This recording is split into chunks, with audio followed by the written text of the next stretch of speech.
Bonjour à tous. On est quasi nominal, comme diraient les gens de Kourou, pour ce webinaire Axilia. Un grand merci à vous d'être présents. On est parti pour un petit voyage en 2030 avec Axilia et puis nos intervenants.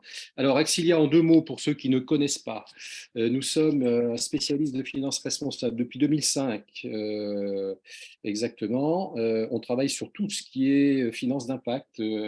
Plus largement que l'ISR.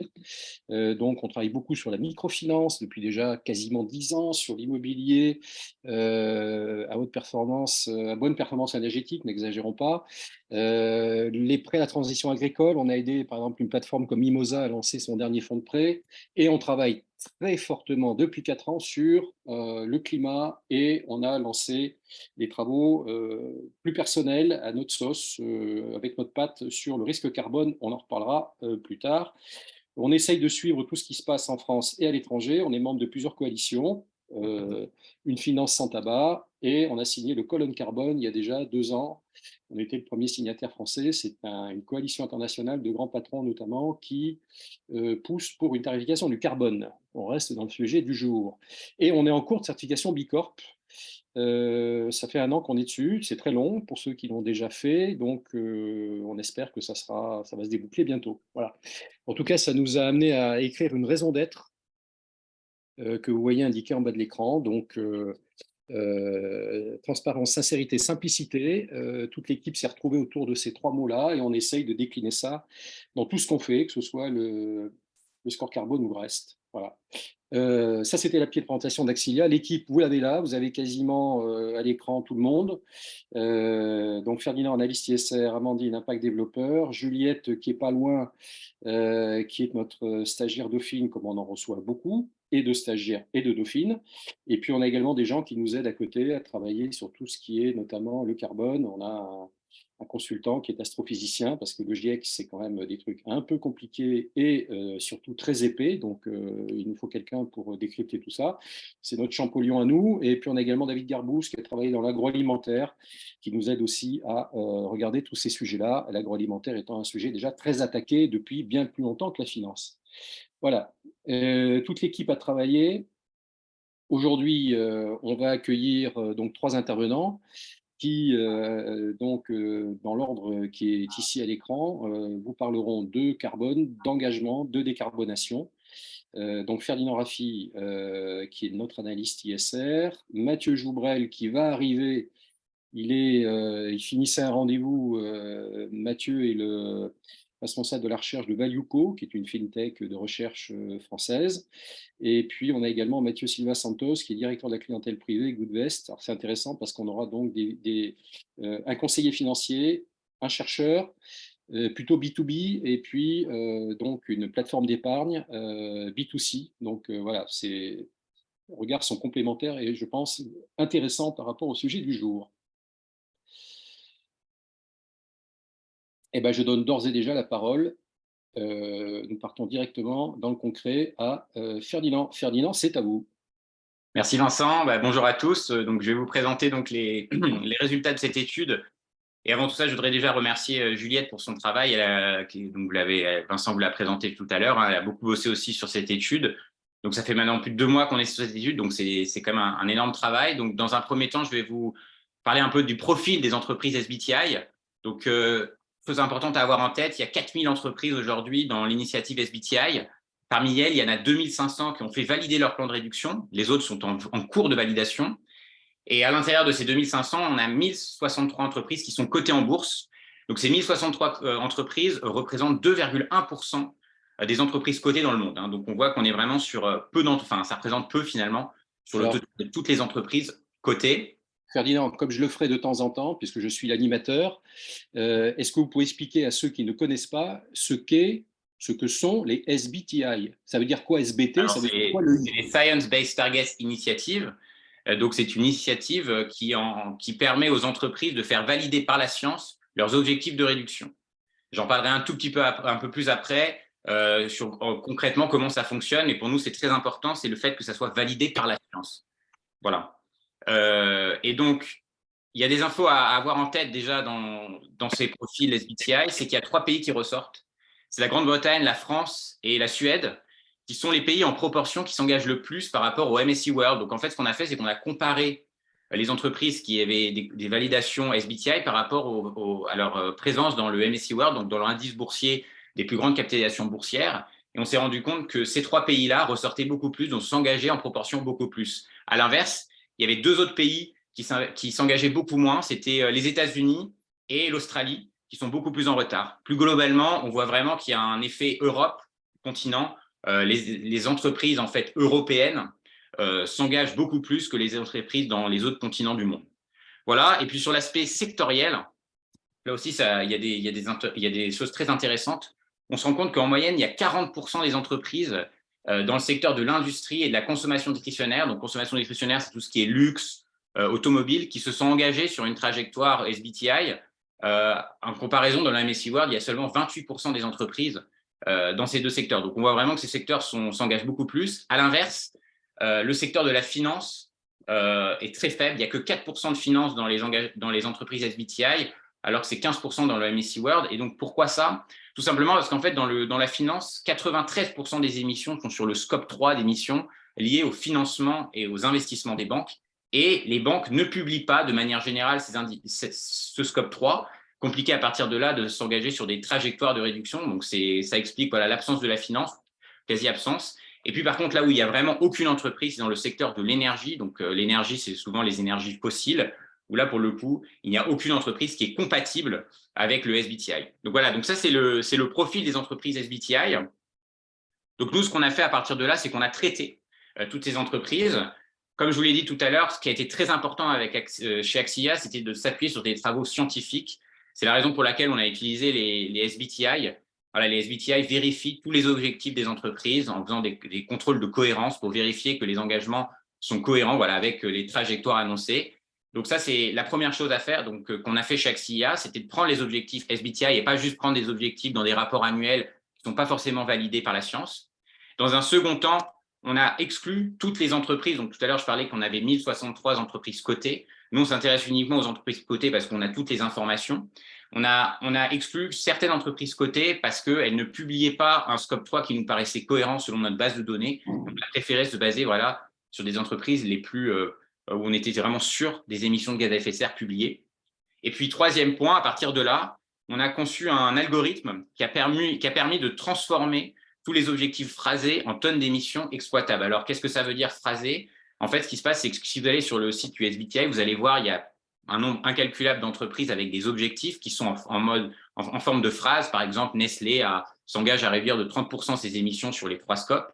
Ben, nous, ce qu'on a fait, c'est qu'à partir de là, on a créé un algorithme qui transforme donc ces phrases en tonnes d'émissions pour vraiment pouvoir les exploiter derrière et avoir tous les résultats que je vais vous présenter à l'instant. Donc, à partir du moment où on a traité les premiers résultats, donc déjà, la question, c'était quelle nature des engagements ont été pris. Sur le scope 1 et 2, on a divisé ça en 2 par rapport aux objectifs qui sont en absolu et en intensité. Alors, qu'est-ce qu'un objectif en absolu? Qu'est-ce qu'un objectif en intensité? Alors, sur les objectifs en absolu, en fait, c'est tout simplement une entreprise, elle va annoncer qu'elle réduit, par exemple, de 30% ses émissions du scope 1 et 2 entre 2020 et 2030. Tout simplement, elle va le réduire de 30% quoi qu'il arrive. En tout cas, elle s'engage à ça. Par contre, sur un objectif en intensité, elle va dire, par exemple, qu'elle va réduire son empreinte carbone sur le scope 1 et 2 de 30% par euro de chiffre d'affaires. Et donc, ça veut dire qu'une entreprise, par exemple, qui s'engage de 30% par euro de chiffre d'affaires, si à côté, elle voit son chiffre d'affaires augmenter de la même manière, de 30%, eh ben, ça veut dire que ses émissions en absolu, en volume, vont rester les mêmes. Donc, on voit par définition que des objectifs en absolu, c'est beaucoup plus ambitieux. Donc, quand on voit le nombre d'entreprises qui ont des objectifs en absolu, 90%, VS 11% aux objectifs en intensité, on se dit c'est plutôt positif.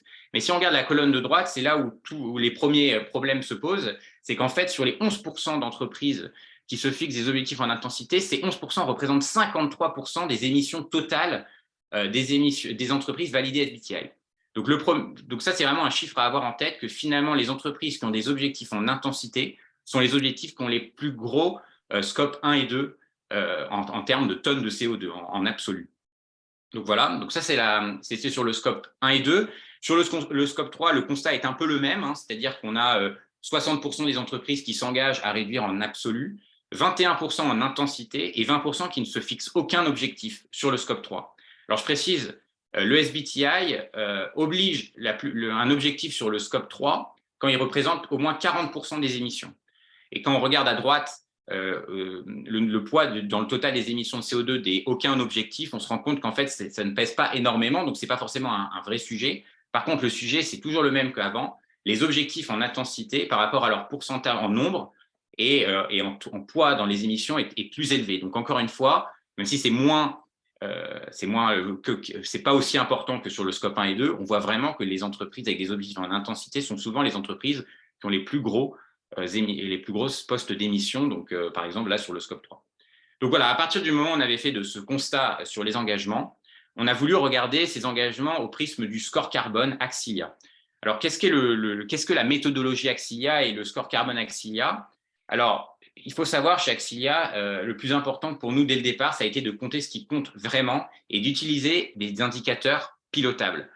Ça, c'est vraiment très, très important, l'aspect de pilotable. Pour nous, aujourd'hui, les degrés de température, les notes ESG, ce n'est pas forcément déjà transparent et on ne comprend pas forcément ce que ça veut dire derrière. C'est-à-dire que si on dit une entreprise est alignée de degrés, elle a une note de 5,5 sur 10, pour un investisseur, pour une entreprise, c'est difficilement pilotable. Et nous, pour ça, on a voulu intégrer finalement l'extra-financier au financier par l'intégration d'une facture carbone.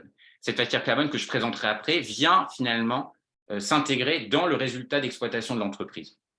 Et troisième point, on a un modèle très exigeant, un modèle avec un prix du carbone qui augmente de 6% par an, autant que les émissions doivent baisser en volume. Donc, ça veut dire que si le prix augmente de 6% par an, c'est-à-dire que les émissions sur le scope 1 et 2 des entreprises doivent aussi baisser de 6% par an. Donc, comment ça fonctionne concrètement, le score carbone et le modèle Axilia? C'est tout simple. Ici, vous avez l'exemple de deux entreprises qui ont le même résultat d'exploitation, le même EBITDA. Et en fait, on part de l'EBITDA, on applique donc cette facture carbone qui est tout simplement le prix du CO2 à 120 € en 2020, multiplié par les tonnes de CO2. Donc, entreprise A, c'est une tonne, l'entreprise B émet 10 tonnes. On va multiplier donc par 120 €, avoir une facture carbone pour l'entreprise A de 120 €. À l'inverse, l'entreprise B, elle va avoir une facture carbone de 1200 € et on va tout simplement aller déduire cette facture carbone à l'EBITDA de l'entreprise et obtenir un EBITDA ajusté du carbone. Donc là, c'est vraiment le cœur de la bombe, c'est cet EBITDA ajusté du carbone, ce résultat financier ajusté du carbone. Pour l'entreprise A, on va avoir un EBITDA ajusté du carbone finalement assez proche de son EBITDA de départ et donc un risque carbone assez faible, ce qui donne, et nous on a créé le score carbone pour faciliter la lecture, et on va avoir donc un bon score carbone. À l'inverse, de l'autre côté, pour l'entreprise B, l'entreprise n'est pas capable de payer sa facture carbone et a donc un EBITDA ajusté du carbone négatif, ce qui donne un risque carbone supérieur à 100 et donc un mauvais score carbone. Ici, ce qu'il faut retenir, c'est que les scores A, B et C de notre score carbone, c'est des entreprises capables de payer la facture, donc on va plutôt parler de bons scores carbone. À l'inverse, les scores DEF, c'est des entreprises incapables de payer la facture. Puis on a aussi les scores de ND. Les scores de ND, c'est quand les informations ne sont pas transparentes ou pas publiées. Là, par exemple, on peut parler du secteur bancaire qui ne publie pas son scope 3. Nous, on ne donne pas de score, on donne juste un score, enfin, on ne donne pas de score si on donne un score de ND pour manque de transparence. Et globalement, qu'est-ce que ça donne sur un univers du CAC 40? On voit que 55% des entreprises sont capables de payer la facture, score ABC.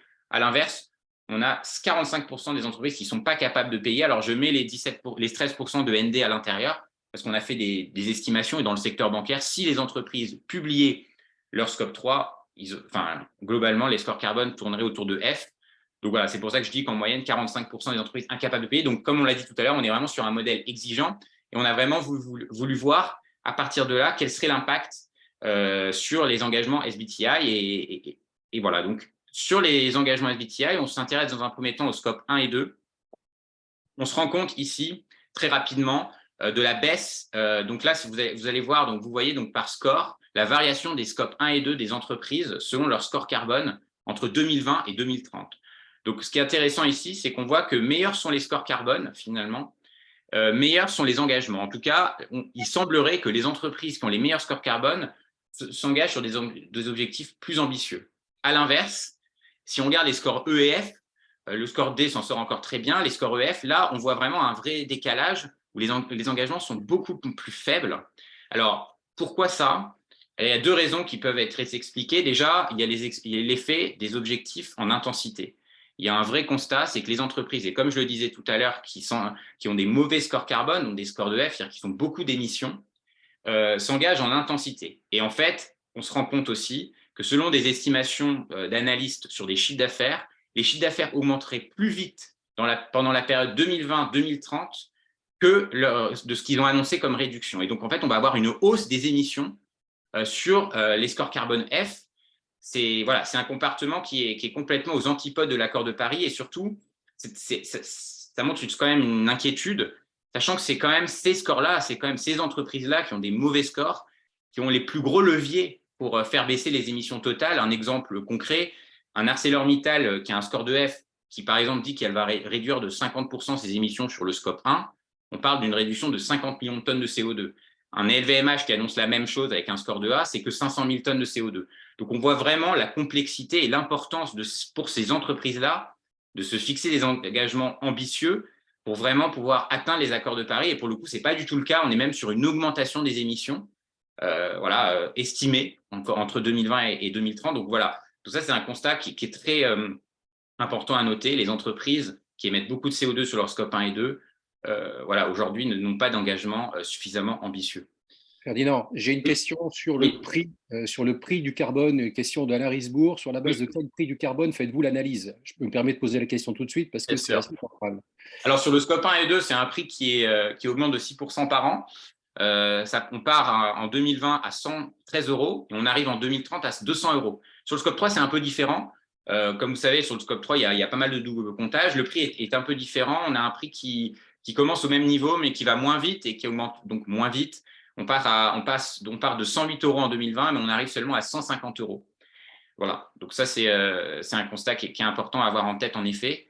Et on va le voir après, parce qu'on va parler du score carbone dynamique. Donc, le second score qu'on a créé chez Axilia, en plus du score carbone, on a voulu voir aussi, cette fois-ci, l'engagement des boîtes et valoriser, en fait, les efforts des boîtes. Donc, comme je vous l'ai dit tout à l'heure, il y a des entreprises qui ont F qui continuent d'augmenter leurs émissions. Mais nous, ce qu'on a voulu voir, c'est surtout les entreprises qui ont F aujourd'hui ou E, mais qui passent en A, B, C dans les années à venir. Donc, pour ça, on a créé le score carbone dynamique Axilia, qui est finalement la même méthodologie. Cette fois-ci, on utilise les consensus des d'EBITDA Standard & Poor's pour l'année 2030, et donc qui sont des estimations des d'EBITDA. On recalcule une facture carbone basée sur un prix du carbone donc de 200 euros en 2030 sur le scope 1 et 2 et de 150 euros sur le scope 3. Et on va donc regarder les engagements des boîtes. Si elles disent par exemple qu'elles vont réduire de 30% leurs émissions en absolu, on va réduire de 30%. On va obtenir un nouvel EBITDA ajusté du carbone, un nouveau risque carbone et donc un nouveau score carbone qui est, pour le coup, sur cet exemple, une entreprise qui passe d'un score de E à un score de C. Donc globalement, une entreprise qui réduit sa facture carbone et donc qui est en accord avec l'accord de Paris. Donc, avec ce score carbone dynamique, quel est le constat, pareil, sur les engagements de réduction? Eh ben, le constat, il est assez clair et il est très rapide. On voit bien que les entreprises qui ont des bons scores carbone en 2030 auront réussi, normalement, hein, évidemment, tout ça, c'est des estimations, à baisser plus rapidement leurs émissions que les entreprises qui ont des mauvais scores carbone en 2030. Pardon. Donc, en fait, ça montre bien, donc là, un chiffre à retenir, pour les entreprises qui ont des scores ABC en score carbone dynamique en 2030, on a une baisse en moyenne de 12% des émissions. À l'inverse, les entreprises qui ont des scores DEF dynamiques, on a une hausse même des émissions de plus 0,2%. Donc la conclusion de tout ça, c'est que finalement, le score carbone dynamique envoie les bons signaux. C'est-à-dire qu'une entreprise qui va avoir un bon score carbone dynamique, c'est plutôt un bon signe par rapport à ses engagements SBTI. Ça montre que l'entreprise est plutôt en ligne avec les accords de Paris. Et surtout, ça complète bien le score carbone d'avoir vraiment cette double approche pour, d'un côté, valider qu'une entreprise, quand elle a A en 2020, elle aura toujours A en 2030, et à l'inverse, et aussi les entreprises qui ont des mauvais scores en 2020, mais qui font vraiment des efforts pour revenir. Voilà, donc ça, c'est vraiment l'objectif du score carbone dynamique, et l'étude qu'on a faite le valide bien, donc c'est important. Donc voilà, et puis maintenant, on va regarder donc l'horizon, la situation à horizon 2030, si on regarde une image un peu plus éloignée des émissions de gaz à effet de serre en stock de CO2. Donc là, c'est quand même, je pense, le chiffre à retenir de cette étude, c'est qu'on a regardé donc le stock d'émissions en 2020 et le stock d'émissions en 2030 estimé. Et en fait, on se rend compte dans les entreprises SBTI que les émissions sur cette période devraient baisser seulement de 2,2% sur la période, alors que le GIEC nous demande de réduire les émissions de 28% sur cette période. Alors, souvent, on entend 50, on entend un peu plus que 28%. 28%, c'est en prenant en compte aussi le scope 3. Donc là, parce qu'on a pris vraiment les 3 scopes. Donc, en fait, on voit vraiment que les engagements SBTI ne sont pas assez ambitieux et ne nous amènent pas du tout dans un monde à moins de degrés. Au contraire, on arrive juste à peine à stabiliser les émissions. Donc ça, c'est quand même le constat. Et ce qui est important à voir, c'est que les entreprises doivent réduire de 28% en absolu. Et on le voit vraiment beaucoup. Beaucoup d'entreprises vont en fait voir leurs émissions augmenter parce que les chiffres d'affaires augmentent plus vite que leur réduction. Et ça concerne par exemple des secteurs comme les compagnies aériennes, les semi-conducteurs, qui sont des secteurs qui vont énormément croître dans les années à venir, selon les estimations. Et ils ont des objectifs pas du tout assez ambitieux en intensité. Et puis le deuxième aspect qui permet une visibilité en fait grâce au score carbone Axilia et à la facture carbone, on voit que la facture carbone augmente aussi. On passe de 1300 milliards d'externalités négatives liées au carbone à 1760 milliards. Donc pareil, une augmentation de 35%. Il faut savoir que la cible sur cet aspect-là est de 0%. Comme le prix du carbone augmente chaque année, l'objectif c'est que avec au rythme qu'on doit réduire les émissions, l'objectif c'est que la facture carbone ne baisse plus et se stabilise. Et là on voit encore une fois qu'on est bien loin des objectifs de l'accord de Paris. Donc il y a un vrai problème. Et sur le risque carbone, même s'il y a une réelle amélioration, on voit un risque carbone qui s'améliore, on passe de 80 à 60%, on est loin de la cible de 30% de risque carbone d'ici 2030 qui donnerait un score carbone de A. Donc voilà, donc je pense que pour les entreprises, avoir ces 3 aspects-là, émissions CO2, facture carbone, risque carbone, est vraiment important pour eux, pour comprendre un peu mieux que les degrés de température. Voilà, parce que finalement, une entreprise peut, pourquoi pas, augmenter sa facture carbone entre 2020 et 2030 si elle est peut-être dans un secteur utile à la transition et elle va peut-être devoir augmenter ses émissions. Mais par contre, à côté, il faudra baisser son risque carbone, baisser son empreinte carbone pour 1 euro d'EBITDA. Et à l'inverse, une entreprise qui n'est pas forcément dans des secteurs utiles à la transition n'aura pas vraiment le choix. Il faudra qu'elle baisse sa facture carbone, en tout cas qu'elle la stabilise au minimum. Donc voilà, donc ça c'est vraiment les points clés de l'étude, c'est cette diminution seulement de 2,2% des émissions en absolu sur cette période, alors qu'on devrait baisser de 28%. Voilà, donc la conclusion, c'est que finalement, les ambitions des trajectoires est clairement insuffisante. On a des objectifs qui ne baissent que de 2,2%. La raison, en fait, c'est que les entreprises qui émettent le plus de CO2, tout simplement, ne s'engagent pas sur des trajectoires suffisamment ambitieuses, même elles augmentent leurs émissions sur cette période. Ça montre toute la complexité et ça montre qu'il faut accompagner ces entreprises pour qu'elles arrivent vraiment à réduire leurs émissions, sinon on n'y arrivera pas. Le deuxième constat, c'est que même si finalement le résultat est assez décevant, le SBTI reste la solution disponible la plus appropriée pour garantir des objectifs ambitieux. Parce que là, je parle, on est bien sur les objectifs les plus ambitieux des entreprises cotées. Donc, on voit que c'est toujours pas suffisant. Et même on peut féliciter le SBTI qui vient de lancer, qui vient de mettre une mise à jour de ses critères d'adhésion il y a quelques semaines pour prendre en compte justement des critères plus ambitieux avec une baisse cette fois-ci de 40% en absolu du scope 1 et 2 et de 25% du scope 3. Donc, l'objectif, et ça sera grâce au score carbone Axilia aussi et à la facture carbone, de vérifier que les nouveaux objectifs qui seront publiés sur la base SBTI seront en accord avec une trajectoire en dessous de 2 degrés. Et je pense que l'outil qu'on a développé en interne, le score carbone et le score carbone et notre site internet scorecarbone.fr offre vraiment un écosystème complet qui permet, voilà, grâce à 2 indicateurs finalement très simples, la facture carbone et le résultat ajusté du carbone, de vraiment piloter cette diminution des émissions pour respecter les accords de Paris. Et puis il y a aussi notre indice, le Vérité 40, qu'on publiera le 15 juin, qui est un indice qui regroupe les meilleures entreprises françaises, que ce soit sur des scores carbone aujourd'hui, des bons scores carbone, mais aussi sur les meilleures entreprises sur leur trajectoire, celles qui ont pas forcément les meilleurs scores aujourd'hui, mais qui auront les meilleurs scores plus tard. Voilà, je vais laisser Vincent commenter la dernière slide et si jamais vous avez des questions, n'hésitez pas.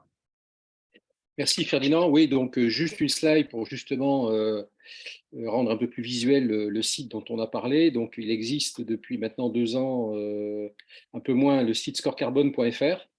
qui est un outil évidemment, on n'est pas objectif, que nous on juge indispensable, mais on s'en sert tous les jours. Avec ce site, vous pouvez calculer les scores carbone qu'on a évoqués, les scores carbone et puis les scores carbone dynamiques. Ça permet effectivement d'anticiper ce qui, à mon avis, pend au nez de tout le monde, c'est-à-dire une tarification du carbone. Je disais encore il y a 2 jours que la Banque de France, et notamment son gouverneur, poussait dans ce sens, et je pense que les banques centrales, toutes ensemble, poussent dans ce sens, parce que ça sera un élément du pilotage des émissions de CO2, un parmi d'autres, pas le seul, mais un parmi d'autres. Donc, tout ça est calculé automatiquement par l'outil. Ça permet aux émetteurs de se benchmarker par rapport donc à 800 entreprises validées SBTI. Alors, ce que vous voyez à droite, c'est la version qui sera dévoilée dans très peu de temps, le mois prochain. Ce n'est pas encore celle qui existe aujourd'hui, mais donc elle va être complètement revue. Et ça va être un super outil qui va permettre donc de suivre ces trajectoires. Il y aura des peer groups. Donc, il y aura un peer group SBTI. Donc, les 800 entreprises SBTI seront rassemblées tout ensemble pour fournir un benchmark quelque part. On pourra faire plusieurs benchmarks en mettant les concurrents qu'on a envie de mettre. Si on est dans le secteur agroalimentaire, on pourra mettre un émetteur pourra se comparer à 10 autres émetteurs du même secteur. Et puis, il y aura un gros travail, une grosse plus-value qui sera donnée par l'outil sur tout ce qui est trajectoire. Donc, on pourra comparer les trajectoires. Et il y aura également dans cette version qui sortira, alors ça c'est à l'intérieur, au-delà du design du site, à l'intérieur, il y aura une version qui sortira avec des calculs par scope et on pourra voir, selon les 15 sous-items du scope 3 notamment, où l'entreprise se situe. Et tout ça vous sera dévoilé dans pas longtemps, ça c'est un scoop ce soir, lors du Change Now, puisque nous avons été sélectionnés parmi 700 entreprises pour intégrer l'écosystème Change Ecosystem, justement, donc là.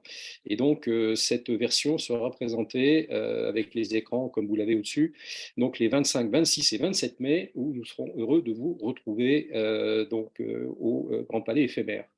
Voilà, ça c'était une petite aparté sur le site Score Carbone.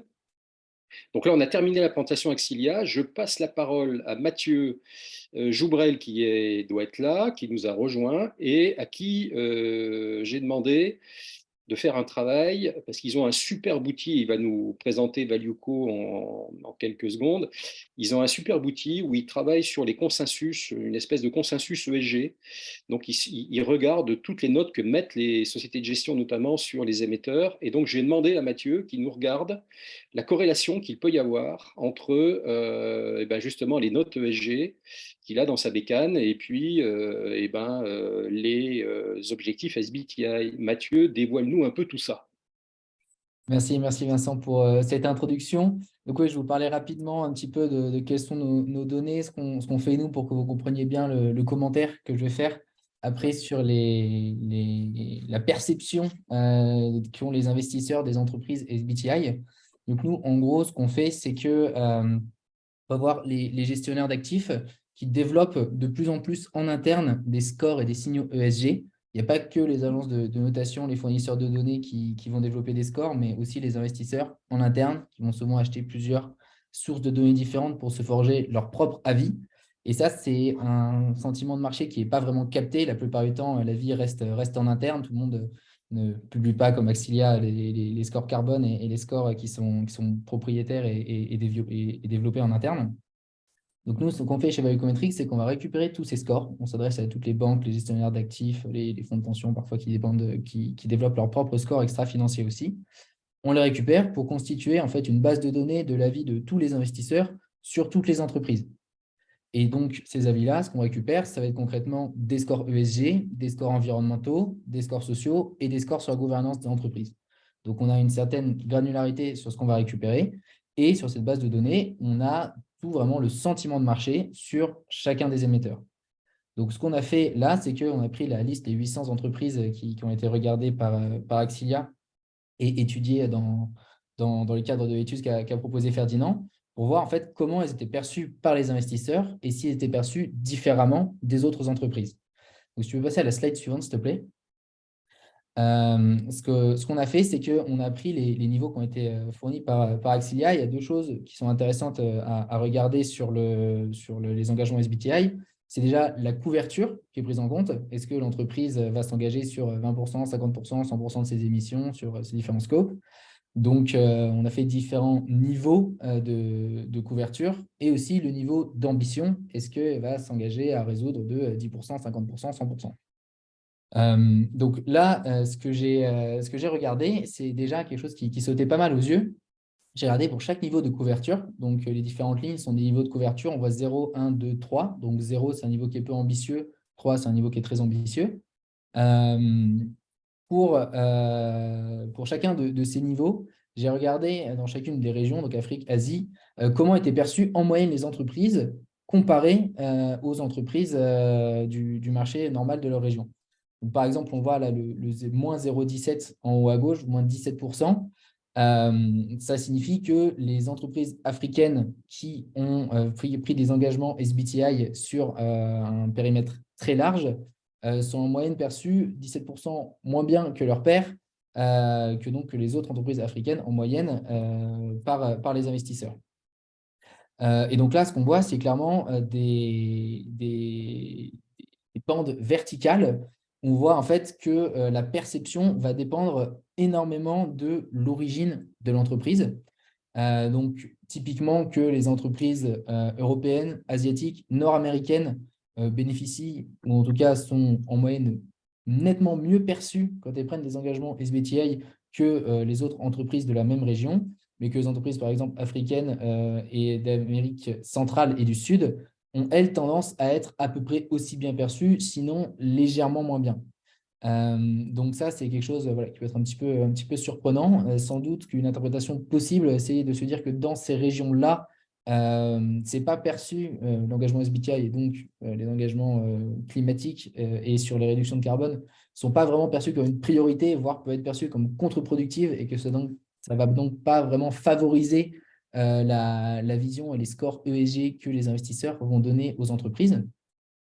Et une autre chose qui est intéressante de voir sur ce graphique, c'est qu'on a vraiment des bandes verticales, mais on a assez peu de dégradés horizontales. C'est-à-dire que si on regarde par exemple que les entreprises asiatiques, quel que soit le niveau d'engagement, à partir du moment où il y a un engagement SBTI, elles vont être perçues entre 24% et 28% mieux que leurs pairs. Mais ça ne dépend pas du niveau de couverture. C'est vraiment, on a le tampon SBTI ou on ne l'a pas. Et ça, c'est quelque chose qui se retrouve en fait sur à peu de choses près sur toutes les régions observées. Donc ça, déjà, c'est quelque chose qui est assez intéressant. Et pour aller un petit peu plus loin, j'ai regardé de manière plus granulaire ce qui se passait sur les scores environnementaux, sociaux et de gouvernance. Donc là, c'est exposé, c'est la même chose. Donc, une séparation par région de la perception des investisseurs, du sentiment de marché sur les entreprises SBTI, mais sur des scores uniquement environnementaux. Donc, c'est celui qui est logiquement le plus touché, vu qu'on parle vraiment de carbone. Et même quand on regarde les sociaux ou ceux sur la gouvernance, il y a vraiment quasiment pas de corrélation, des corrélations très, très faibles entre les engagements SBTI et ces scores-là. Donc ça, pour le coup, c'est vraiment ce à quoi on s'attend. C'est vraiment le pilier environnemental qui est touché et qui mène à des changements sur la perception ESG en général, qui, la plupart du temps, est juste une agrégation des piliers environnementaux, sociaux et de gouvernance. Et là, pour varier un petit peu la visualisation, sur l'axe Y, donc on n'a plus sur les différentes lignes, on n'a plus la couverture, mais on a le niveau d'ambition. Donc 0, 1, 2, 3, 4. 0, c'est un objectif qui est peu ambitieux. 4, c'est un objectif qui est très ambitieux. Donc, on voit un petit peu les mêmes tendances avec l'Europe, l'Amérique du Nord, l'Asie, qui ont tendance à être vraiment plus valorisées quand ils prennent des engagements SBTI, mais qui ne dépendent pas vraiment du niveau d'ambition, alors que derrière, l'Afrique et l'Amérique du Sud, par exemple, ne vont pas vraiment bénéficier de ce genre d'engagement, a fortiori si les engagements sont assez faibles. Donc, il y a quand même quelque chose qu'on note aussi, c'est pour l'Amérique du Nord, donc une variation très, très élevée quand même, de plus de 50% pour certaines entreprises de la perception moyenne quand ils prennent des engagements SBTI. Mais quand l'engagement est très ambitieux, il n'y a pas de différence, enfin 2,7%, donc voilà, autant dire quasiment zéro. Ça peut s'expliquer par le fait qu'il y a assez peu d'entreprises qui tombent sur ce segment, les entreprises nord-américaines qui prennent des engagements ambitieux. Donc, on n'a pas ici un nombre suffisant d'entreprises pour tirer des conclusions qui sont très, très substantielles. Donc, voilà, je vais quand même mettre le doigt là-dessus. Et voilà, ça pourrait être intéressant de faire une étude sur un plus grand nombre d'entreprises. C'est compliqué de trouver les données pour aller un petit peu plus loin dans la granularité, parce qu'évidemment, derrière chacune de ces cases, il y a des variations. Si on regarde pour chaque secteur d'activité, par exemple en Europe, on trouverait aussi des variations. Par exemple, je n'ai pas mis le graphe ici, mais les entreprises qui sont dans les utilities ou les materials vont avoir tendance à être plus impactées, puisque, comme le soulignait Ferdinand, ça va être celles qui effectivement vont avoir des gros enjeux de carbone, les plus grosses les entreprises qui vont polluer le plus. Donc évidemment, comparé à des entreprises qui sont dans la santé ou la technologie, ça va être moins central dans les évaluations environnementales et ESG en général des investisseurs. Donc voilà, ce qui est intéressant de noter, c'est que c'est quand même les variations qu'on a vues sur la slide précédente sont quand même vraiment drivées par le pilier E, et que si ça ne dépendait pas de la couverture, ça ne dépend pas beaucoup de l'ambition non plus. On a vraiment des grosses différences, être SBTI ou pas SBTI, mais après les niveaux d'engagement n'ont pas une grosse corrélation avec les variations des scores. Après, sur la dernière slide que je vais vous présenter pour finir mon commentaire, là, c'est autre chose que j'ai regardé. Nous, chez Valueco, on récupère tous les scores pour une entreprise donnée, tous les scores qui sont donnés par le marché en interne par les investisseurs. Donc, ce que je vous ai présenté, c'est le consensus. On prend la médiane de tous les scores qu'on a récupérés et on situe ici le comportement basique du marché. Ce qu'on regarde aussi, c'est la dispersion, l'écart type de cette distribution, pour se dire, voilà, plus l'écart type est grand, moins les investisseurs sont d'accord entre eux sur la manière qu'il y a d'évaluer cette entreprise. Il y a quelque chose finalement qui n'est pas bien capté ou qui n'est pas capté de la même manière par tout le marché. Et donc, on a un indicateur aussi qu'on appelle la force du consensus, où c'est un indicateur entre 0 et 100, sur lequel, si on est à 100, c'est que toutes les notes qui sont attribuées à cette entreprise par les investisseurs du marché est exactement la même. Tout le monde est parfaitement d'accord. Si on est à 0, c'est totalement réparti sur toutes les notes possibles. Et donc, j'ai voulu regarder aussi, est-ce que avoir un engagement SBTI tend à mettre les investisseurs d'accord? Et j'étais arrivé plutôt avec l'hypothèse que oui, ça va être le cas, puisque c'est quelque chose qui est validé par la science, sur lesquels qui n'est pas aussi interprétable que d'autres critères plus mous peut-être qui peuvent être mis en avant par les entreprises. Et ce que j'ai trouvé, c'était l'inverse. Là, on voit que donc la segmentation que j'ai fait, alors je vois qu'il manque une légende. En gros, les différentes colonnes sont les différents niveaux de couverture. Donc, plus on est vers la droite, plus on a un niveau de couverture qui est important. Et les lignes, ce sont les niveaux d'ambition. Donc, plus on est en haut, plus le niveau d'ambition est élevé. Et on remarque que pour chacun de ces sous-segments, toutes les entreprises qui sont regardées, en moyenne, la force du consensus est plus faible. Il y a moins de consensus, les notes sont plus éclatées que s'il n'y avait pas d'engagement SBTI. Et surtout en haut à gauche, donc surtout pour les entreprises qui ont une couverture faible, mais des engagements forts sur sur la couverture faible qu'ils ont décidé de faire valider SBTI. Et donc l'interprétation, et pour ça, pour vérifier, valider cette hypothèse, il faudrait vraiment faire une évaluation dans le temps, mais c'est que SBTI n'est pas regardé par tous les investisseurs ou pas de la même manière par tous les investisseurs. Et ça mène à un éclatement un petit peu des distributions de scores, dans le sens où une entreprise, avant d'être notée SBTI, possède un certain nombre de scores, et au moment où elle est validée SBTI, des investisseurs prennent ça en compte, donc augmentent leur note ou diminuent s'ils ne sont pas convaincus par les engagements d'ailleurs. Et d'autres ne bougent pas ou d'autres n'interprètent pas de la même manière ce signal. Et donc, ça a tendance à faire un peu plus éclater les distributions. Donc ça, c'est assez intéressant. Je trouve que c'est assez contre-intuitif. Donc, en gros, pour résumer les quelques observations qu'on a pu faire, c'est que quand on est SBTI, la perception des investisseurs change surtout sur le critère E, et donc par là même ESG. Mais ça ne va pas changer énormément si on a un niveau d'ambition ou un niveau de couverture qui est très fort. En revanche, ça va changer beaucoup en fonction du secteur géographique de l'entreprise. Et ces signaux-là, s'ils tendent en moyenne à augmenter les scores, vont aussi tendre à augmenter l'éclatement des distributions et à à diminuer le consensus des investisseurs sur la manière d'évaluer une entreprise. Je vais m'arrêter là. Je peux répondre à des questions s'il y en a aussi. Mathieu, j'ai juste une question. Tu as dit que ton indicateur de force allait de 0 à 100. Là, il y a marqué de moins 40 à 40. Oui, parce que c'est la différence avec la… Oui, excusez-moi, je ne vais pas aller trop dans le détail. C'est la différence avec les entreprises, avec la moyenne du marché. D'accord. Il y a peut-être Si des on est en questions, parce que négatif, ça veut dire on a justement une force qui est plus faible que la moyenne du marché. comme c'est assez trapu et que ça demande beaucoup de concentration, s'il y a des questions sur cet exposé précis, on peut peut-être les prendre maintenant. Sinon, s'il n'y en a pas, pour l'instant, il n'y en a pas, je vais passer la parole à Mathieu Silva Santos de Goodvest. Bon, il n'y a pas de questions, donc on continue. Il y aura des questions peut-être après. Donc, je passe la parole à Mathieu Silva Santos, qui est directeur de gestion privée de Goodvest. Et il va présenter Goodvest pour ceux qui ne connaissent pas, donc qui est plutôt un acteur B2C, pour reprendre des acronymes anglais. Mathieu, lui, de Valueco, était plutôt B2B, travaille avec des investisseurs. Et à l'inverse, Mathieu de Goodvest travaille, lui, avec des clients privés. Et bon, on va nous expliquer un peu la perception, parce que tout ça, ça lui parle. C'est des choses dont il parle avec ses clients. Ah, il y a une Exactement. question. Les méthodes de notation. Alors, question pour toi, Ouais. Mathieu. Les méthodes de notation sont-elles comparables entre les différents investisseurs? C'est tout un enjeu, en effet, puisque les scores ESG sont très différents, parce qu'ils sont construits de manière différente. On ne prend pas en compte les mêmes indicateurs, on ne va pas les pondérer de la même manière, et puis on ne va pas acheter les indicateurs au même endroit, donc ça ne va pas forcément être les mêmes valeurs non plus. Donc les manières d'arriver à un score ESG sont très différentes. Néanmoins, une fois qu'on a un score ESG, la plupart des investisseurs vont utiliser de la même manière.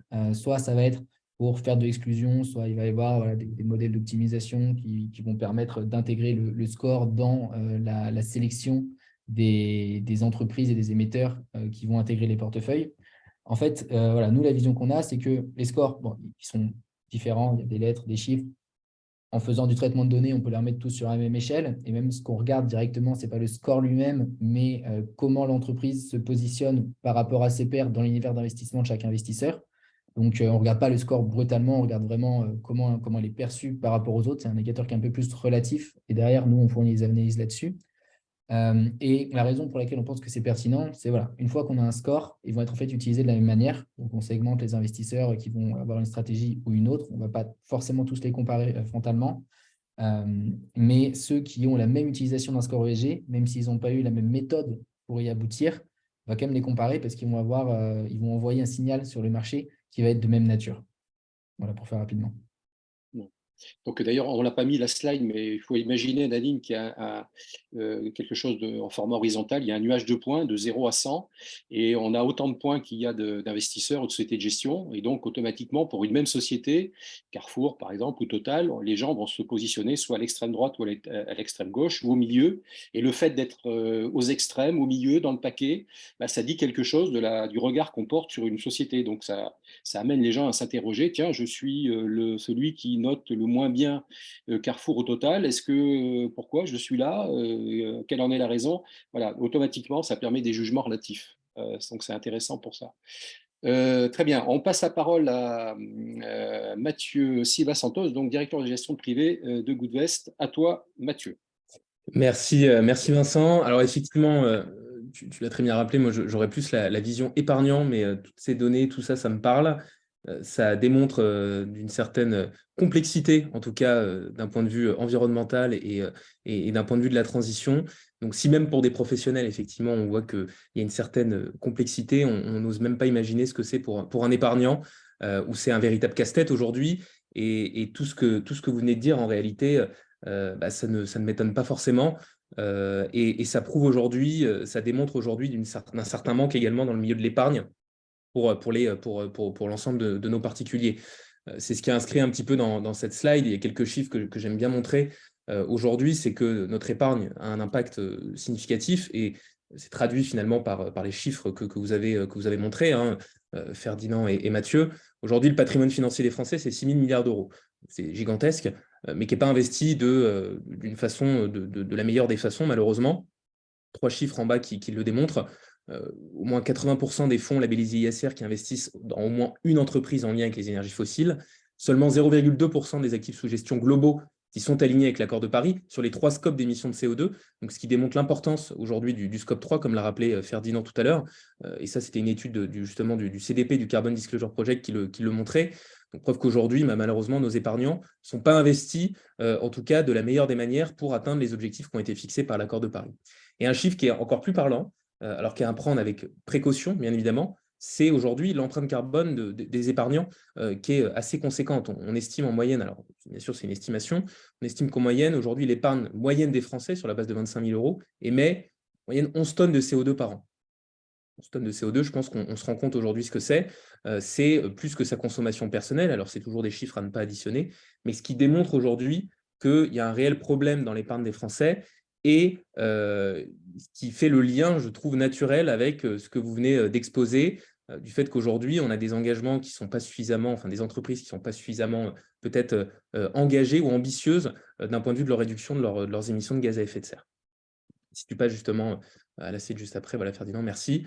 Et surtout, si on met en parallèle avec ces deux chiffres, c'est qu'aujourd'hui, on a de plus en plus d'épargnants qui veulent investir de manière responsable, mais malheureusement, leurs actifs, leur épargne, leur investissement n'est pas investi de la meilleure des manières. Et on n'a que 7% aujourd'hui des épargnants qui font confiance au label pour valider l'orientation durable d'un fonds. Donc, ce qui prouve qu'aujourd'hui, il y a un réel problème, parce qu'on entend de plus en plus parler d'ISR, d'investissement socialement responsable, mais en réalité, l'investissement socialement responsable, le label ISR ou autre, ne garantissent pas forcément l'exemplarité, en tout cas, d'un investissement.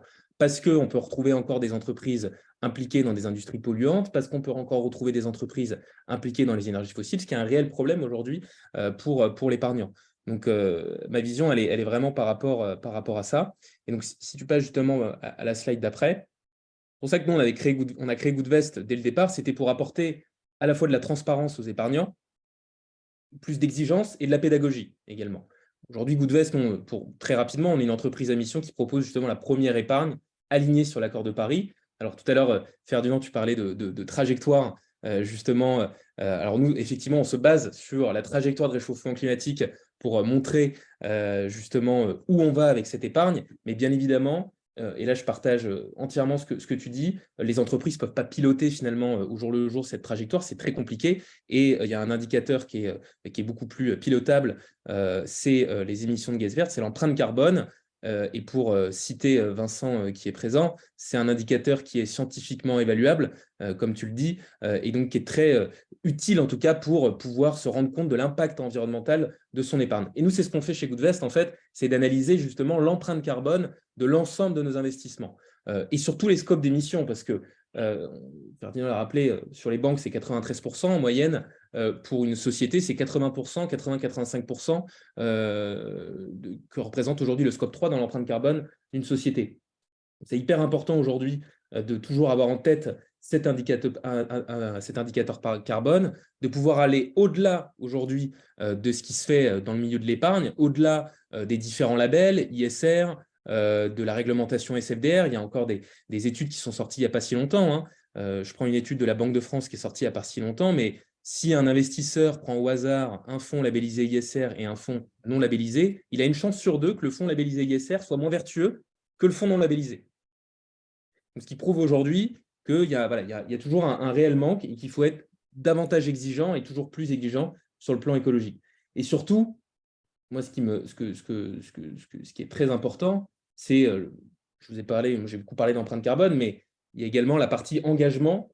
Et là, ça rejoint un petit peu le score dynamique d'Axilia, et c'est pour ça qu'il faut développer ce type de solution, typiquement, que ce soit Axilia ou Goodvest ou autre. Mais la capacité aujourd'hui, mesurer la capacité d'une entreprise à transiter vers une économie bas carbone, c'est primordial aujourd'hui pour se rendre compte de l'impact environnemental et de l'impact sur le climat de son épargne. Donc, c'est pour ça que nous, on complète typiquement cet indicateur. On a parlé d'empreinte carbone, mais on va compléter par un autre indicateur qui s'appelle les émissions de CO2 économisées. Alors, à prendre toujours avec des pincettes, parce que émissions de CO2 économisées, ça veut dire pas mal de choses. Nous, on le présente comme vraiment un indicateur de contribution à l'atténuation du changement climatique. Et donc, analyser justement la capacité d'une société à décarboner son activité, à transiter vers une économie bas carbone, et tout simplement à proposer des produits aujourd'hui potentiellement moins intenses en carbone que d'autres solutions sur la place par rapport à un scénario de référence ou autre. C'est primordial. Malheureusement, aujourd'hui, ce n'est pas encore la norme, mais c'est nécessaire en tout cas pour aller vers une transition, en tout cas une transition climatique. Donc, si tu passes juste après, pour conclure, hein, j'aurais parlé très rapidement, mais c'est assez intéressant d'avoir ce point de vue, mais je pense que la solution, elle est très simple. On a beaucoup parlé d'indicateurs. Nous, d'un point de vue des épargnants, on va avoir 3 solutions. C'est la transparence, la pédagogie, l'exigence. Être davantage transparent vis-à-vis des épargnants, que ce soit en tant que société de gestion, en tant que courtier, en tant que gérant d'épargne. C'est primordial que les épargnants, au final, sachent dans quoi ils sont investis et surtout qu'ils aient en tête, typiquement, et c'est l'occasion c'est le rôle de ce webinaire, hein, c'est de dire justement vers quelle cible vont tendre telle ou telle entreprise. Et ça, c'est primordial que les clients, que les épargnants en tout cas le sachent et qu'ils le comprennent. Et ça fait le lien un petit peu avec la pédagogie qui doit être davantage présente envers nos épargnants et envers aujourd'hui les particuliers qui ont un rôle primordial, qui ont un rôle capital aujourd'hui dans la transition écologique, tout simplement parce que la finance a un rôle primordial et capital dans la transition écologique. Donc, la pédagogie est nécessaire et l'exigence est nécessaire, être encore plus exigeant, toujours aller au-delà. J'ai découvert, je reparle d'Exilia, mais j'ai découvert Exilia il y a un peu plus d'un an et demi, 2 ans, et je trouvais que cette exigence était quand même assez forte de pouvoir justement retraiter cette facture de proposer un EBITDA ajusté du carbone. Je trouvais que c'est une solution très innovante dans un monde où le changement climatique est certain, où il faut toujours aller au-delà, en tout cas, de ce qui est fait aujourd'hui. Donc, voilà un petit peu ce que je pouvais dire d'un point de vue épargnant. Et pour conclure, j'ai déjà appris beaucoup de choses avec cette étude et que je trouve très intéressante et qui nous conforte en tout cas dans cette idée d'aller toujours plus loin et d'être davantage dans l'agissement plutôt que en tout cas, qui nous conforte dans l'idée d'agir et non plus de réagir. Très bien, merci Mathieu. Alors, je crois on est plutôt bon hein, dans le timing, il est 19h26. Je propose de prendre des questions. N'hésitez pas à couper, enfin, au contraire, à activer vos micros et caméras et à profiter de la présence de nos 3 intervenants et puis peut-être aussi d'autres qui sont. Il y a des vrais experts hein, aussi parmi les participants, participants, oui, tout simplement, du webinaire. Donc, n'hésitez pas. Est-ce qu'il y a des questions? Quelqu'un prend la parole? Sinon, j'ai une remarque là que je peux commencer de traiter, qui est une remarque de Pierre Lama. Et peut-être que Pierre Commenter s'il faut. peut prendre le micro. Mais c'est presque une remarque pour toi, ça, Mathieu. Totalement. Pierre dit une grande avancée pour mettre son épargne. Alors ça, voilà, où on veut, notamment sur un fonds plus respectueux de l'environnement, serait que la loi Pacte soit respectée, parce que les discours, c'est bien, mais la réalité, c'est que mon épargne, elle est bloquée ailleurs.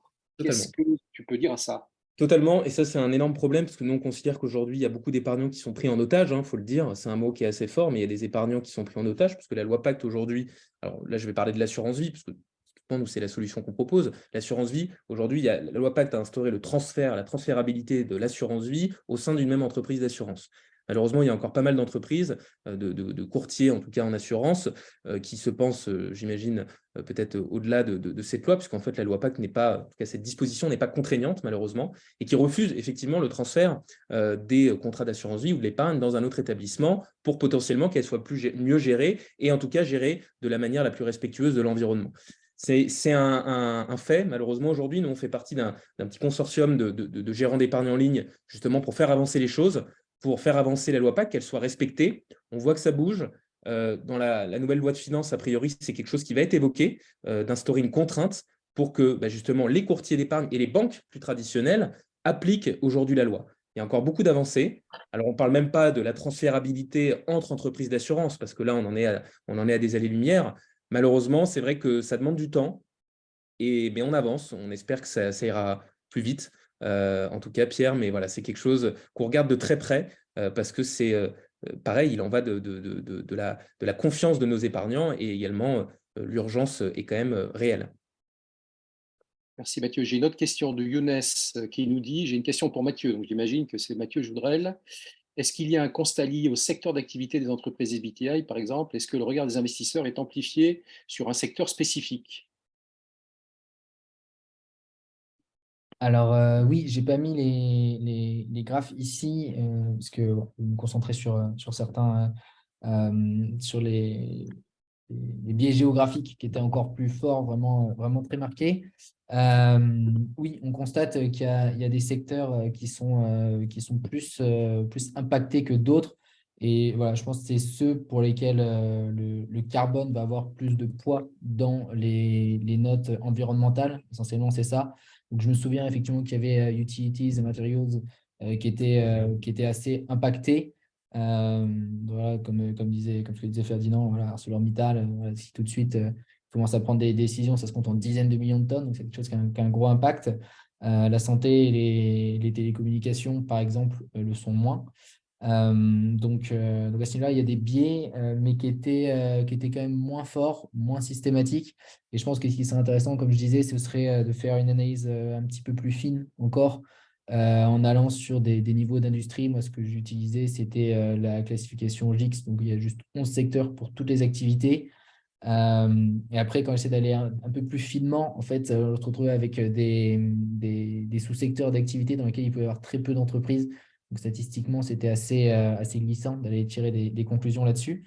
Mais c'est vrai que si l'entreprise, enfin, si SBTI vient à grossir et qu'on peut faire une étude un petit peu plus importante encore dessus avec un plus grand nombre d'entreprises, ça pourrait être intéressant de regarder plus précisément quand on regarde par exemple voilà, les consumers discretionary. Voilà, on peut produire tout un tas de types d'objets qui ne vont pas du tout avoir le même impact. Entre le textile, le plastique, qu'est-ce qui va vraiment être pris en compte?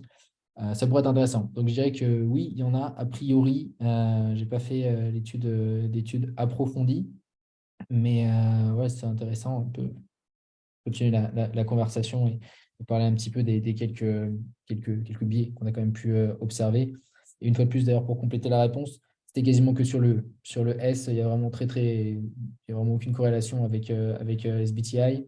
Et G, il y avait quelques segments qui pouvaient peut-être être un petit peu mieux notés quand ils étaient engagés SBTI, mais c'était assez faible. Ça reste essentiellement sur le E quand même. Très bien. Il y avait une remarque de NR, sachant que pour le secteur oil and gas, il n'y a même pas de méthodologie SBTI disponible, donc au moins pas de débat, point d'exclamation. Oui, en effet, il y avait le secteur de l'énergie qui est l'un des secteurs GIX. En fait, on travaille avec 10 secteurs, on ne travaille même pas avec 11 secteurs. Là, il n'y en a qu'une qui était classifiée énergie. Mais Ouais. voilà, on sera attendu à ce qu'il soit dans le même sac que Materials, par exemple. Alors, évidemment, ça se construit, hein. Je crois que hier ou avant-hier, il y avait l'Assemblée générale de Engie où il y avait une proposition pour une résolution pour demander plus d'informations, plus d'indicateurs à Engie. Bon, ça a été repoussé.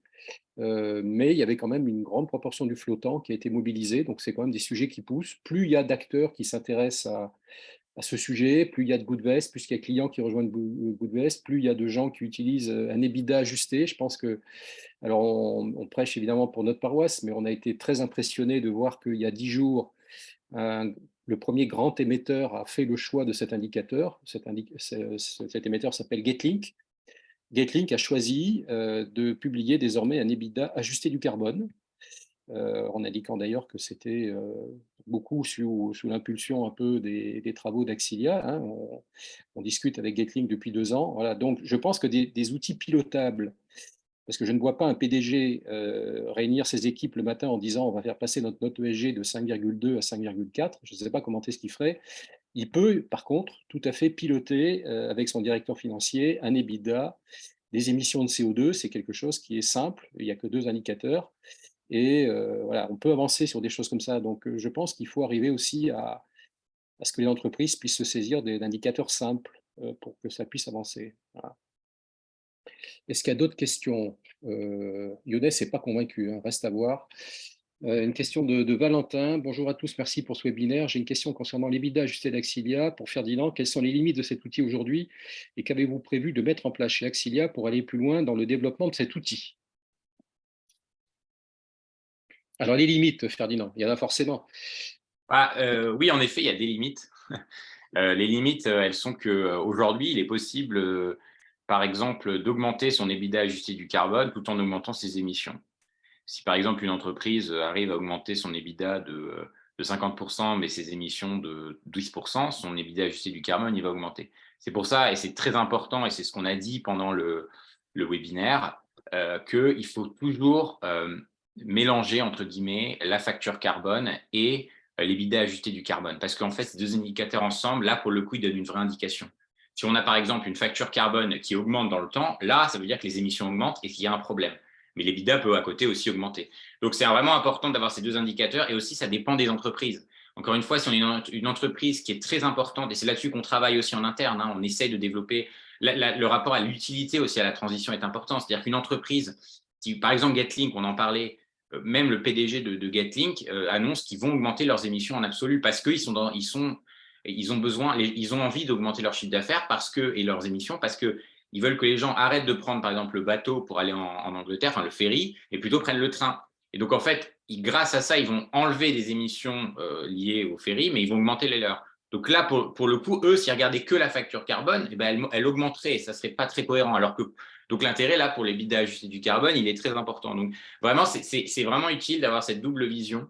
Et c'est vraiment l'outil qu'on a développé vraiment apporte cette double vision de la facture carbone pour être sûr qu'on est en trajectoire alignée aux accords de Paris dans une réduction et les bidas ajustés du carbone pour être sûr que pour 1 euro d'EBITDA, on émet moins de CO2 qu'avant. Ça, c'est très important.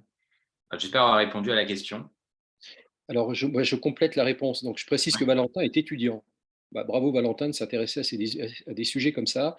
Je complète la question en disant que on va également sur le site, alors ça ne vous concerne pas Valentin, mais pour des sociétés, cotées ou pas d'ailleurs, elles peuvent déposer des données carbone directement sur notre site, notamment les toutes dernières et les plus fraîches et les plus récentes. Il faut savoir qu'on n'en a pas parlé, mais on est dans l'épicerie là. Aujourd'hui, chez Axilia, pour faire nos calculs, on n'a pas encore les données de l'année 2021. On attend les données de l'année 2021. C'est très long. La tuyauterie du carbone est très longue et très sinueuse. Donc, sur le site, les gens peuvent déposer leur data carbone 2022, puisqu'elles sont déjà publiées dans les rapports annuels, et ils peuvent faire tous les calculs à partir de ces chiffres-là. Voilà. Donc ça, on souhaite développer plus largement cet aspect-là. Donc ce qu'on va faire, c'est de réduire le plus possible la durée entre la publication d'informations et la disponibilité de la donnée sur le site, notamment par l'espace et puis par d'autres solutions. On a déjà fait beaucoup d'évolutions dans le score carbone. Au début, on calculait qu'un score carbone instantané. Donc, comme l'a expliqué Ferdinand, on calcule désormais un score carbone dynamique. La même méthodologie, toujours aussi simple, mais en téléportation sur 2025 et très bientôt sur 2030, grâce notamment à SBTI. Voilà, donc on ajuste, c'est une histoire d'affinement de la formule, de profondeur du périmètre de calcul. Donc ça, on fait des améliorations constantes. Et puis l'outil, comme ça a été montré, mais très furtivement sur les écrans. On a tout un tas de calculs, alors c'est sur une version premium, qui est plutôt pour les émetteurs, mais on a tout un tas de calculs qui permettent, qu'on soit un gérant de portefeuille ou qu'on soit un émetteur, de regarder son portefeuille, son fonds, ou ses concurrents, pour une société, cotée ou pas cotée d'ailleurs. On a de plus en plus de clients non cotés que ça intéresse. Et voilà, donc on développe constamment l'outil pour qu'il soit de plus en plus pointu. Voilà, apparemment, je n'ai pas d'autres questions. Et donc, peut-être que... est-ce qu'il y a d'autres questions? N'hésitez pas. Alors, il y a Naoufel qui me dit « Merci et bravo pour les présentations éclairantes. Je dois vous quitter. Bonne soirée. » Bon, je transmets les remerciements aux deux Mathieu. Ah, dernière question, ou une question de Gabin. Bonjour et merci pour la présentation. Je me demandais combien d'entreprises avez-vous accompagné aujourd'hui avec vos indicateurs? Ferdinand.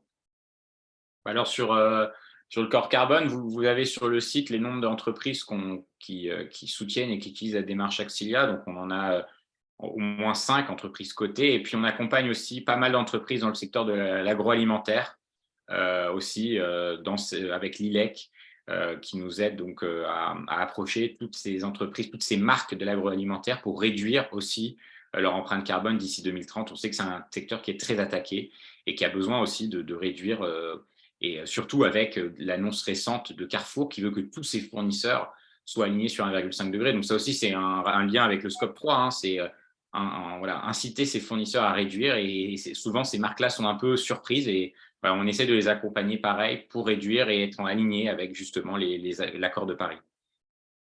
Ouais, absolument. C'est des accélérations, hein, successives. Ferdinand a raison. Le PDG de Carrefour, en mois de novembre, a demandé à ses 100 plus gros fournisseurs de s'aligner sur les accords de Paris. Je peux vous dire que ça a secoué le landerneau, hein, ce qu'elle veut le dire. Donc ça bouge de tous les côtés, du côté des fournisseurs de Carrefour. Donc ça, c'est le scope 3 de Carrefour. Ça montre bien qu'il faut calculer son scope 3. Ce Carrefour a déjà pensé d'activer ses fournisseurs. Et puis, il y a des signaux comme celui qu'a envoyé Getlink il y a 10 jours. Hein, une boîte de la taille de Getlink qui dit moi, désormais, j'affiche un EBITDA ajusté du carbone. Ça envoie un signal à toutes les boîtes cotées. Voilà. Et auparavant, on était plutôt très seul, même seul, à parler de ça. Ça fait 4 ans, hein, qu'on travaille là-dessus. On a commencé en 2019. Et vous voyez, il a fallu attendre avril 2023 pour qu'on ait une première société qui en fasse un indicateur de communication financière. Et il y avait eu, il y a 2 mois, une société plus petite, mais très avant-gardiste dans ses choix, qui s'appelle Thermador, qui est une société de province, anciennement, qui est cotée toujours à la Bourse de Paris, hein, Thermador Group, qui est plutôt dans tout ce qui est équipement industriel, qui a fait le choix également de publier son score carbone dans son rapport annuel. Donc, si vous allez en page 92 ou 94 du rapport annuel de Thermador, vous trouverez le score carbone. Je vous laisse découvrir le score carbone de Thermador, qui est une boîte industrielle, ce n'est pas une boîte de la tech, parce que ça concerne tout le monde. Voilà. J'ai une question de Pierre à nouveau. Avez-vous des ETF à nous conseiller? Ça, je vous inviterai à vous rapprocher de Mathieu Silva Santos, hein, qui ne travaille quasiment qu'avec ça. Moi, je vais faire aussi ma minute de promo. Alors nous, on n'a pas lancé un ETF, Pierre, mais on a lancé un certificat. Donc c'est un peu plus réduit dans son usage. On ne peut pas mettre ça dans un PEA, mais on peut mettre ça dans un compte titre. On a lancé un certificat qui investit dans les 40 meilleurs scores carbone français. Voilà, ça s'appelle le NXS Vérité 40, NXS comme Natixis. Donc voilà, c'est une obligation indexée sur les cours des 40 meilleurs scores carbone français. J'aurais pu mettre le lien là, de la page, mais on pourra vous l'envoyer. En tout cas, Mathieu, tu peux peut-être compléter sur des ETF. Alors, il y en a plusieurs, hein, bien évidemment. Nous, on utilise en grande partie des ETF. On utilise, alors, il n'y a pas que les ETF, bien évidemment, puisqu'on considère qu'on peut démultiplier également son impact via de la gestion active, notamment par l'importance de l'engagement actionnarial. Nous, c'est quelque chose qui est très important. Et d'ailleurs, Vincent, tu l'as rappelé tout à l'heure, tu as parlé d'Engie. Tout à l'heure, nous, typiquement, on travaille avec une société de gestion qui s'appelle Mirova, et qui a d'ailleurs publié un communiqué sur l'Assemblée générale d'Engie qui s'est passée hier. Donc, il y a beaucoup d'ETF, tout dépend de la zone géographique, du secteur. Donc, Pierre, je vous invite à nous contacter directement, et on pourra en discuter, puisqu'il y a pas mal de… avant de vous conseiller un ETF, il faut effectivement en savoir un petit peu plus. Absolument. Est-ce qu'il y a d'autres questions? Oui, alors Pierre dit oui, SVP, je veux bien le lien, donc on vous enverra ça. Si vous avez votre email, Pierre, comme ça sera encore plus simple, parce que là, je n'ai que votre nom. Vous pouvez me l'envoyer en message perso, ou de toute façon, vous nous trouverez facilement sur Axilia, et on vous renverra également du côté de Mathieu Silva Santos, Goodvest. Est-ce qu'il y a d'autres questions? J'ai l'impression que… non, on tient quand même un bon nombre de participants là, qui nous suivent jusqu'au bout. Benoît est parti. Bravo, c'était super intéressant. Bon, ok. Écoutez, il est déjà une heure raisonnable, 19h43. S'il n'y a pas d'autres questions, je vais remercier tout le monde, remercier nos intervenants. Ferdinand, pour qui c'était son premier webinaire, qui s'en est magnifiquement tiré d'ailleurs. Mathieu, qui maîtrise les notes ESG comme personne.